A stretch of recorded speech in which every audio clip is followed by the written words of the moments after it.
교수님 수술하고 나서 드레인이잖아요. 환자분들한테는 그냥 일반적으로 피주머니라고 이렇게 설명을 드리는데 환자분들이 이거는 혹시 이제 수술하고 나서 이 피주머니는 왜 수술방에서 이렇게 달고 나온 거냐 이것도 많이 궁금해하고 피가 많이 나와야 좋은 거냐 아니면 피가 적게 나와야 좋은 거냐 수술 후 뭐 1일째나 2일째 보통 드레인 리무브를 하잖아요. 그러면 이제 환자분들이 나 이거 얼마 안 나왔는데 벌써 빼는 거야? 막 이렇게 얘기하는 분들도 막 있어요. 그래서 혹시 이게 많이 나와야 좋은 건지 적게 나와야 좋은 건지 이런 거 좀 환자분들 질문을 많이 하셔가지고 그러니까 똑같은 수술에도 어떤 환자는 적게 나오기도 하고 어떤 환자는 많이 나오기도 하죠. 근데 피는 말 그대로 혈관에서 나오는 거니까 수술 중에 혈관 손상이 적은 경우는 이 피가 적게 나겠죠. 결론적으로 보면 수술하고 나서 피가 덜 나면 그런 손상도 적고 좋은 건데 한편으로는 나올 피는 좀 나와줘야 되거든요. 기본적으로 인공관절 수술했다, 십자인대 수술했다 그러면 어느 정도 기본적으로 나야 되는 피가 있거든요. 근데 그게 안 나오는 거면 이거는 그 피 주머니의 길이 좀 막혔거나 그런 경우도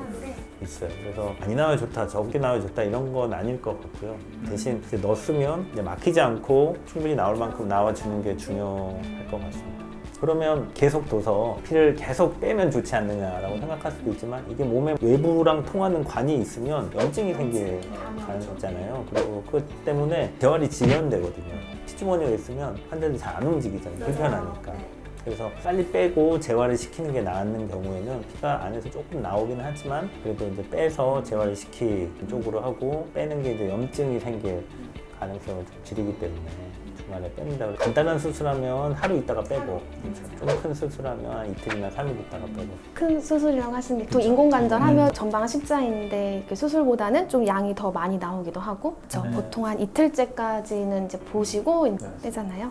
피주머니 왜 닿느냐? 수술하면 이렇게 뭐 조직을 뭐 자르고 절제하고 이렇게 하면 어쩔 수 없이 피가 생기게 되고 피가 안에 고여 있으면 통증도 생기고 이거 자체가 이제 재활을 좀 늦추거든요. 회복도 늦추고 염증이 생길 수도 있고 그러니까 불필요한 피가 체내에 남아있지 않도록 빨리 빼주는 목적으로 피주머니를 달죠. 수술하고 환자분들 보통 이제 보조기 네. 많이 사용하시잖아요. 그렇죠. 또 수술에 따라서 착용하는 보조기 종류도 이제 네. 다른 걸로 알고 있는데 환자분들 제일 많이 질문을 하는 게 이거 보조기 언제까지 착용해야 돼요? 이렇게 많이 물어보세요. 그거에 대해서 이야기 쉽게 설명 좀 그렇죠. 부탁드릴게요. 보조기가 사실은 필수적인 경우도 있고 또 필수적이지 않을 수도 있지만 보조적으로 또 환자들한테 어떤 안정성을 위해서 착용하기도 하죠. 아마 질환마다 조금 차이가 있는 보조기들이 있습니다. 자세한 얘기들도 나중에 또 할 기회가 있겠지만 일단 대략적으로 말씀드리면 이제 전방십자인대 같은 무릎의 주요 인대를 수술하는 경우에는 보통 앞쪽으로 더 밀려나가지 않도록 막아주는 형태의 보조기를 쓰고 내측이나 외측 쪽 인대가 다치는 경우라면 내측 외측을 막아주는 그런 보조기를 주로 많이 사용하게 되죠. 그렇게 되면 결국은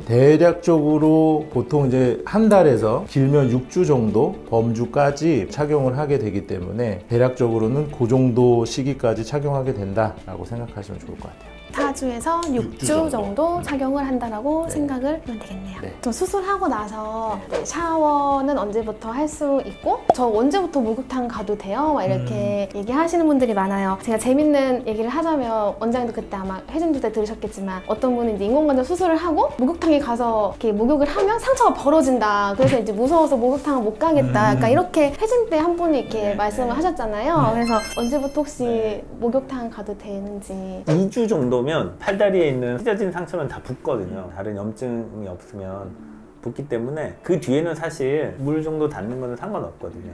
그러니까 우리가 2주에 실밥을 빼는 이유는 2주 정도면 이 실이 없어도 자기네들끼리 잘 붙어 있겠구나 해서 빼는 거잖아요. 근데 실밥을 빼고 나면 이 실 자리에 구멍도 이제 바로 다음날 막히니까 그 다음부터는 이제 물이 닿아도 안에 물이 들어갈 염려는 없죠. 근데 가끔 이제 이렇게 상처가 좀 잘 안 나서 늦어지는 경우면 조금 더 며칠 걸리기도 하고 또 어떤 경우는 이제 뭐 딱정이가 아직 좀 안 떨어지고 막 그러면 며칠 더 지연시키긴 하는데 샤워는 대부분 한 2주 정도면 가능하다. 바로 그냥 뭐 덥지 않고도 가능하고 통목욕은 방금 말씀드린 이유 피부에 아직 딱정이가 덜 났거나 피부가 아물긴 했어도 약간 좀 약해서 살짝 벌어질 것 같고 뭐 이런 경우도 있긴 하거든요. 그런 거 감안하면 평균 한 3주, 4주 정도면 통목욕은 가능하다. 그럼 보통 샤워는 2주부터 가능하고 그럼 뭐 목욕탕이나 통목욕은 그냥 환자분한테 그냥 알기 쉽게 그냥 수술하고 한 달 뒤부터 가세요 그렇게 하면 되겠네요. 2주가 안 됐는데 샤워를 하고 싶다. 그런 경우에는 수술 부위에 물이 들어가지 않게끔 랩핑이나 이 방수 테이프 같은 거 그런 거 해서 샤워를 하셔라 이렇게 설명을 드리면 되겠네요. 네, 알겠습니다. 잘 꼬셔서 보내시잖아요. 네, 맞아요.